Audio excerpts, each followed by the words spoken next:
안녕하세요. 아들 둘 키우는 심리상담사 김선영입니다. 여러분, 오늘 아침은 평안하셨나요? 아니면 전쟁을 치르셨나요? 저도 상담실에서는 선생님 소리를 듣지만 집에만 가면 샤우팅하는 평범한 엄마가 됩니다. 특히 우리 초등학교 4학년 큰애랑 7살 둘째가 거실에서 레슬링 한 판 벌이고 나면 정말 머릿속이 하얘지거든요.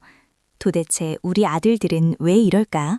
왜 하지 말라는 것만 골라서 하고 방금 말한 것도 못 들은 척하는 걸까요? 많은 엄마들이 저에게 와서 하소연합니다. 선생님, 딸은 안 그런다는데 아들은 정말 다른 종족 같아요. 네, 맞습니다. 아들은 다릅니다. 단순히 성격 탓이 아니에요. 저도 이 책 스티브 비덜프의 아들 키우는 부모들에게를 다시 읽으며 무릎을 쳤습니다. 우리가 아들을 힘들어하는 건 아들을 작은 남자가 아니라 말 안 듣는 여자아이의 기준으로 바라보기 때문일지도 모릅니다. 사랑하지 않는 게 아니잖아요. 누구보다 잘 키우고 싶어서 잔소리도 하고 화도 내는 건데 돌아오는 건 아들의 퉁명스러운 반응과 닫힌 방문뿐이죠. 밤마다 자는 아들 얼굴 보며 내일은 화 안 내야지 다짐하고 다음날 아침이면 또 소리 지르는 이 악순환. 오늘 이 영상 끝까지 보시면 그 악순환의 고리를 끊을 수 있는 아주 중요한 열쇠를 찾게 되실 겁니다. 아들의 머릿속을 들여다보는 지도 지금부터 펼쳐볼게요. 먼저 인정해야 할 것이 있습니다. 아들은 호르몬의 바다에서 서핑을 하고 있다는 사실이에요. 바로 테스토스테론이죠. 임신 8주차부터 남저태아는 이 호르몬의 세례를 받습니다. 이 호르몬은 아들의 뇌 구조를 바꿔놓아요. 활동량을 늘리고 공간 지각 능력을 키우고 때로는 공격성을 만들기도 하죠. 우리 둘째가 소파에서 뛰어내리는 건 저를 화나게 하려는 게 아니라 뇌가 몸을 움직여 탐험하라고 시키기 때문인 겁니다. 저도 예전엔 아이를 앉혀놓고 눈을 맞추며 길게 훈계했어요. 철수야, 엄마가 저번에 위험하다고 했지? 엄마 마음이 어쩌고 저쩌고. 그런데 아이 눈동자는 이미 짱봇을 보고 있더라고요. 아들 뇌는 언어 처리보다 시각과 행동 처리가 더 발달해 있습니다. 100마디 말보다 한 번의 명확한 행동 혹은 움직이면서 하는 대화가 훨씬 효과적이라는 거죠. 스티브 비덜프는 아들의 성장을 크게 3단계로 나눕니다. 이 단계를 모르면 엉뚱한 시기에 엉뚱한 노력을 하게 돼요. 혹시 지금 아이가 몇 살인가요? 우리 아이가 어느 단계에 있는지 확인해 보세요. 저도 저희 큰애와 둘째가 딱 이 경계선에 있어서 정말 공감하며 읽었답니다. 첫 번째는 태어나서 6살까지 엄마의 시기입니다. 이때 아들은 딸과 다를 바가 없어요. 엄마의 따뜻한 품, 부드러운 목소리, 무조건적인 사랑이 뇌 발달의 핵심입니다. 우리 7살 둘째가 작년까지만 해도 제 껌딱지였거든요. 이때 충분히 안아주고 사랑을 채워줘야 아들은 세상을 신뢰하게 됩니다. 이때 너무 엄하게 대하거나 남자답게 키우겠다며 차갑게 굴면 아이는 마음의 문을 닫아버려요. 이 시기에 사랑이 결핍되면 어떻게 될까요? 아이는 평생 채워지지 않은 허기를 안고 삽니다. 나중에 커서도 끊임없이 다른 사람의 인정에 목말라 하거나 반대로 공격적인 성향을 보일 수도 있어요. 아들이니까 강하게 키워야지 라는 생각은 잠시 접어두세요. 6살까지는 그저 많이 안아주는 게 최고의 교육입니다. 자, 이제 중요한 건 2번째 단계입니다.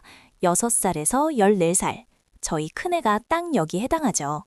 이 시기의 아들은 갑자기 아빠를 찾거나 남자 어른들에게 관심을 보입니다. 남자로 산다는 건 뭘까를 배우고 싶어하는 본능이 깨어나는 거예요. 이때 엄마가 서운해하면 안 됩니다. 아이가 엄마를 싫어하는 게 아니라 자신의 정체성을 찾아 떠나는 여행을 시작한 거니까요. 이때 아빠의 역할이 정말 중요해요. 거창한 게 아닙니다. 같이 공을 차고 목욕을 하고 거친 장난을 쳐주는 것. 몸으로 부딪히며 아이는 힘 조절하는 법과 규칙을 배웁니다. 제 남편도 처음엔 피곤해하더니 제가 이 책 내용을 설명해 주니까 주말엔 큰애 데리고 등산을 가더라고요. 다녀오면 아이 표정이 확실히 달라요. 뭔가 뿌듯하고 자신감에 차 있죠. 그런데 상담하다 보면 이런 질문을 많이 받아요. 선생님, 저는 싱글맘이에요. 혹은 남편이 너무 바빠서 얼굴 보기도 힘들어요. 걱정 마세요. 꼭 생물학적 아빠여야만 하는 건 아닙니다. 삼촌, 할아버지, 태권도 관장님, 학교 선생님, 주변의 멋진 남자 어른들이 멘토가 되어줄 수 있습니다. 아이에게 좋은 남자의 모델을 보여주는 게 핵심이거든요. 이 시기 엄마의 미션은 안정기지가 되어주는 동시에 놓아주는 연습을 하는 겁니다. 아이가 세상으로 나갔다가 다치거나 힘들 때 돌아와 쉴 수 있는 베이스 캠프 말이죠. 저도 4학년 큰아들이 예전처럼 뽀뽀해주지 않아서 섭섭했는데요. 이제는 등 한번 시원하게 두드려주고 다녀와 하고 쿨하게 보내줍니다.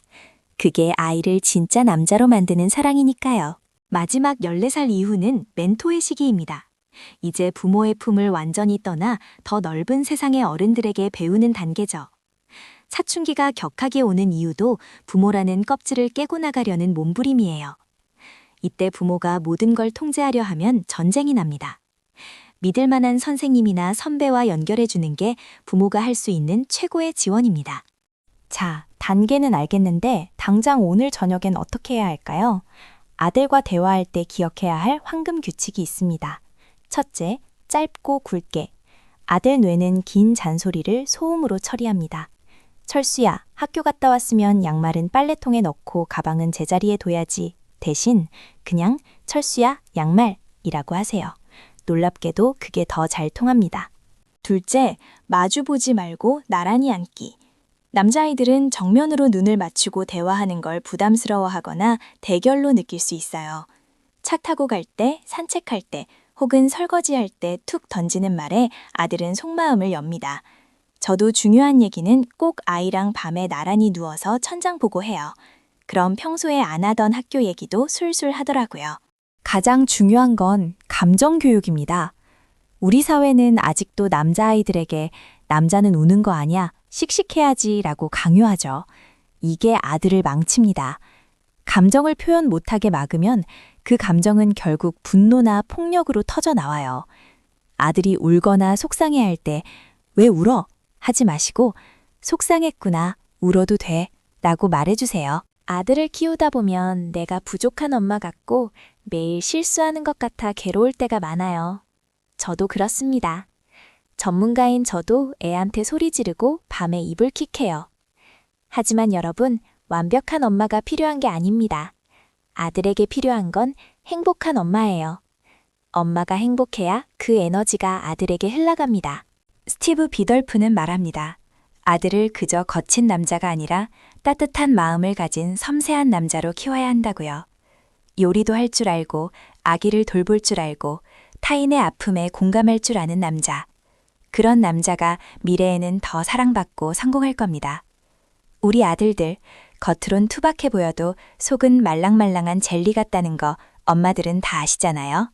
오늘부터 딱 하나만 실천해 볼까요? 아들이 학교에서 돌아오면 숙제나 학원 이야기 대신 아무 말 없이 10초만 꽉 안아주세요. 아이가 몸부림치며 빠져나가려고 해도 아이고 우리 아들 냄새, 에너지 충전 하면서 웃어넘겨보세요. 그 짧은 접촉이 아이의 뇌에 옥시토신을 분비시키고 정서적 안정감을 선물할 겁니다. 아들 키우는 엄마의 길, 때로는 외롭고 험난하지만 우리는 혼자가 아닙니다. 아들은 결국 엄마의 믿음만큼 자랍니다. 지금 이 영상을 보고 계신 것만으로도 여러분은 이미 충분히 훌륭한 엄마입니다. 오늘 저녁엔 우리 아들 엉덩이 한번 토닥여주면서 네가 내 아들이라 참 좋다라고 말해주세요. 그 한마디가 아들의 인생을 바꿀 수도 있으니까요. 도움이 되셨다면 구독과 좋아요, 그리고 오늘 꼭 10초 포옹 실천해보세요. 감사합니다.